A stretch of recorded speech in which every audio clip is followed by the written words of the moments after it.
بسم اللہ الرحمن الرحیم۔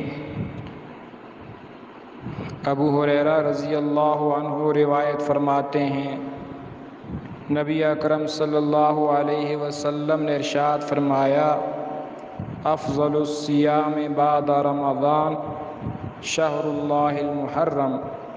رمضان کے بعد جو افضل روزے ہیں وہ محرم کے مہینے کے روزے ہیں۔ تو ان دنوں میں روزے رکھنے کا اجر بھی ہے، خصوصاً 10 محرم کا روزہ رکھنا سنت ہے۔ رمضان کے روزے فرض ہونے سے پہلے یہ 10 محرم کا روزہ رکھنا فرض تھا۔ جب رمضان کے روزے فرض ہو گئے تو یہ 10 محرم کے روزہ رکھنے کی فرضیت منسوخ ہو گئی۔ اب یہ فرض تو نہیں، البتہ سنت ہے، اور اس کا بڑا اجر اور ثواب بھی ہے۔ صحیح مسلم شریف میں روایت ہے، صیام یوم عاشوراء احتسب علی اللہ ان یکفر السنۃ التی قبلہ، کہ جو عاشوراء یعنی 10 محرم کا روزہ ہے، مجھے اللہ تعالیٰ سے امید ہے کہ اللہ تعالیٰ اس سے 1 سال کے گناہوں کو معاف فرمائیں گے۔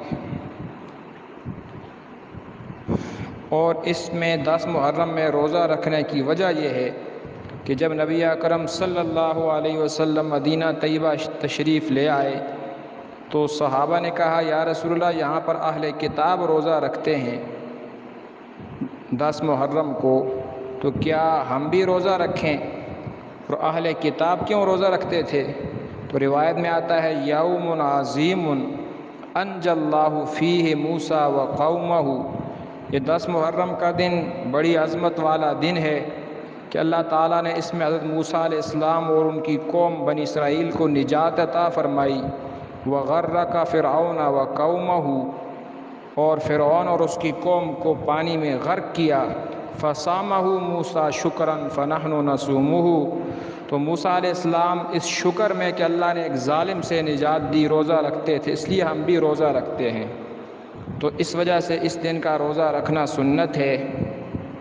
تو نبی اکرم صلی اللہ علیہ وسلم نے فرمایا، تم اہل کتاب کی مخالفت کرو، 1 دن پہلے 9 کو یا 1 دن بعد 11 کو بھی رکھ لیا کرو۔ تو 2 روزے رکھ لو، یا 9-10 کا یا 10-11 کا۔ ایک اہم بات یہ ہے کہ اس دن میں لوگ سبیلے لگاتے ہیں، پانی کی شربتیں تقسیم کرتے ہیں اور چاول تقسیم کرتے ہیں، حلوے پکاتے ہیں، اور بعض لوگ کالے کپڑے پہنتے ہیں، سوگ مناتے ہیں۔ یہ کسی حدیث سے ثابت نہیں ہے، اس سے رکنا چاہیے۔